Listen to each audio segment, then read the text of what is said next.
Subscribe now and press the bell icon. Never miss an update.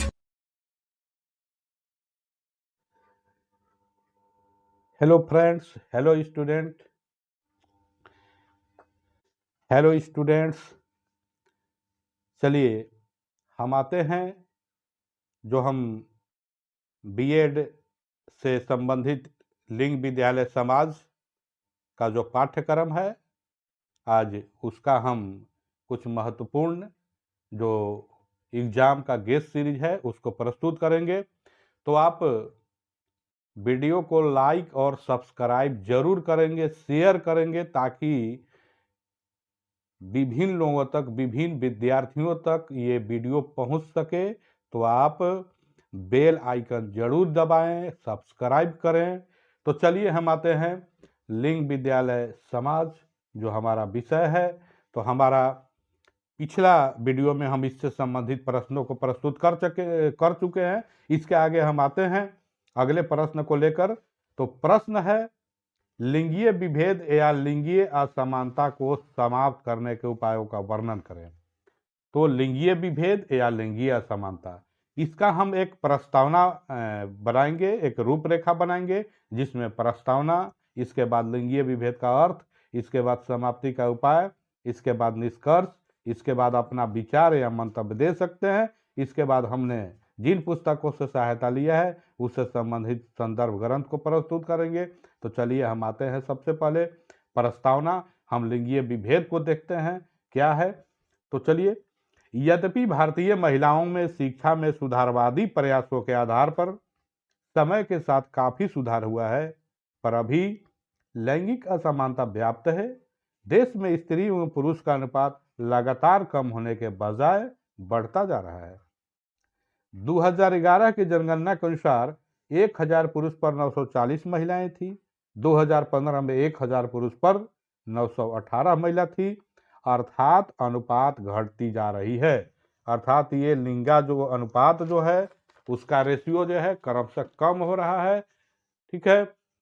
किसी राज्य में, जैसे मणिपुर में 1000 पुरुष पर 757 महिला, हरियाणा में 914 प्रति 1000 पुरुष पर महिलाएं हैं।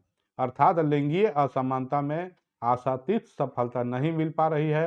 अतः इसकी समाप्ति के लिए लिंगीय विभेद का जो कारण है, उन कारणों का निदान ही समाप्ति का उपाय है।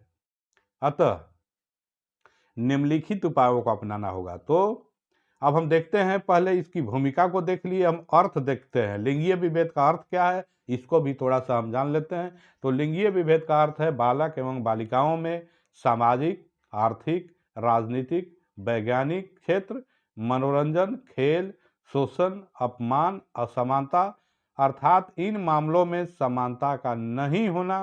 अर्थात इन सभी क्षेत्रों में लिंग के आधार पर भेदभाव करना।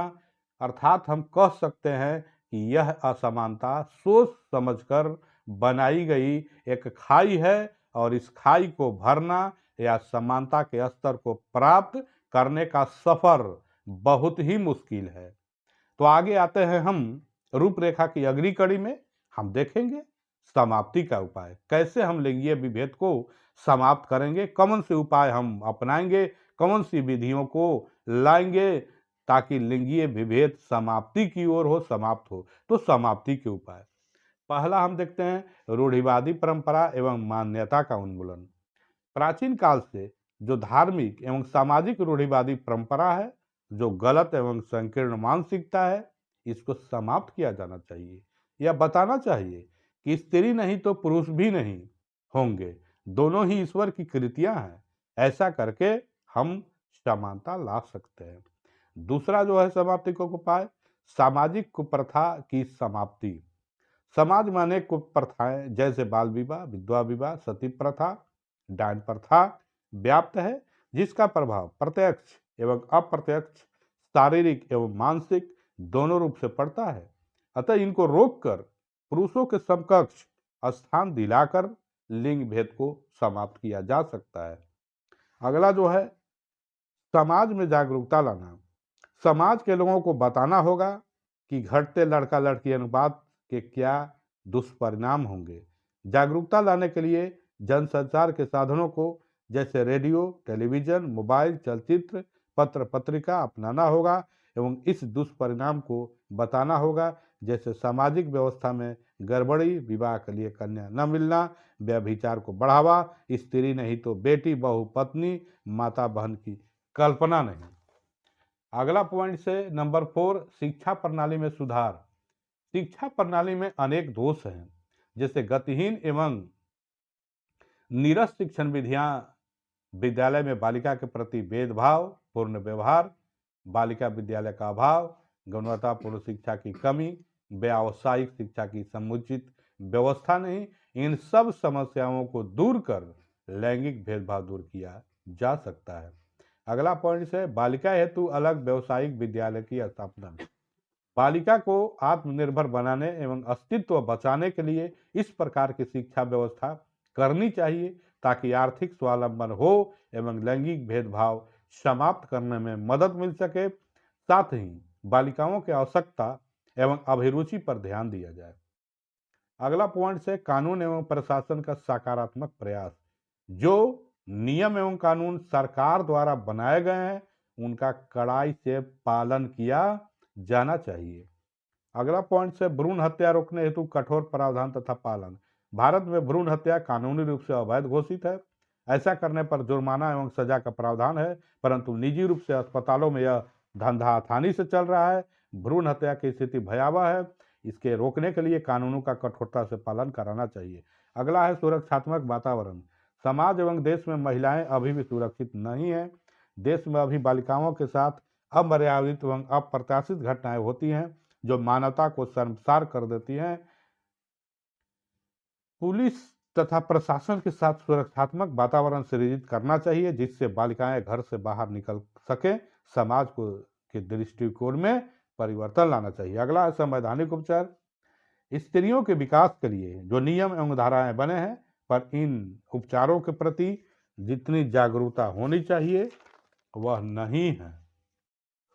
ये हमारा लिंगीय विभेद समाप्त करने का उपाय हो गया। इसके बाद आगे हम देखेंगे निष्कर्ष के रूप में। तो निष्कर्ष के रूप में हम देखेंगे लिंगीय विभेद के खाई को पाटने के लिए अनेक प्रयास किए जा रहे हैं। राष्ट्रीय शिक्षा नीतियों में इस विभेद को समाप्त करने में शिक्षा महत्वपूर्ण है।